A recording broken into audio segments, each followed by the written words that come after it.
નમસ્કાર, જીએસ ટીવીમાં આપની સાથે હું છું આરતી। હાલ મહત્વપૂર્ણ સમાચાર સામે નજર કરીશું। મેડિકલમાં ફી વધારા મુદ્દે કોંગ્રેસના નેતા શક્તિસિંહનું નિવેદન સામે આવ્યું છે। મેડિકલ ફી વધારાના મુદ્દે શક્તિસિંહનું નિવેદન। તો આ સાથે જ મેડિકલ ફી વધારાના મુદ્દે વાત કરીએ કે શક્તિસિંહ ગોહિલનું નિવેદન સામે આવ્યું છે, જેમાં ગડબડ કરે તો અધિકારીઓની સામે પગલાં લેતા ડરે કે આનું તો શિક્ષણ મંત્રી ઉદ્ઘાટન કર્યું છે, આ ગડબડ કરે એની સામે પગલાં કેમ લેવા। એટલે એક પણ પ્રાઇવેટ સ્કૂલનું ઉદ્ઘાટન કરવા હું નહોતો ગયો। મારી જેમ ઘણા બધા, હું જ એમ નહીં, કોઈ મંત્રી એ રીતે ના જતા। હવે મનોહરસિંહજી જાડેજાને હું યુવક કોંગ્રેસનો પ્રમુખ હતો અને વલભીપુર પાસે હાઈવે ઉપર રેસ્ટોરન્ટનું ઉદ્ઘાટન કરાવવા માટે આમંત્રણ દેવા ગયા।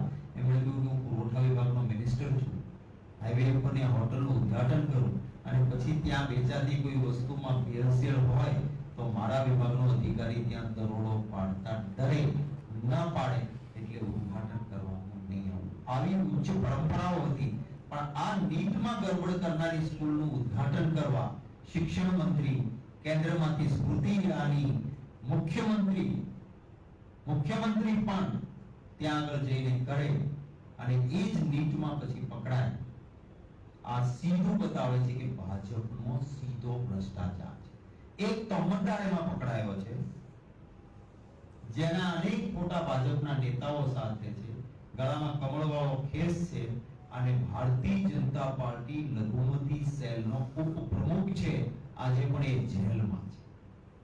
એટલે ભાજપનો ખેસ પહેરીને ભાઈ મુક્ત ભ્રષ્ટાચાર કરો। આ સ્થિતિમાં નીટની ગડબડ પણ છે, ત્યારે જે વાલીઓ એક માનસિક ટ્રોમા નીચે છે એને ફી વધારાથી મુશ્કેલી ઊભી કરવામાં આવી છે, પરિપત્ર તાત્કાલિક રદ કરવામાં આવે। હું ગુજરાત રાજ્યના માનનીય મુખ્યમંત્રી શ્રીને કહીશ કે તમારે શાસન મૃદુ બનીને કોક ચલાવવા માંડે એવું દયાળુ બનવાની જરૂર નથી।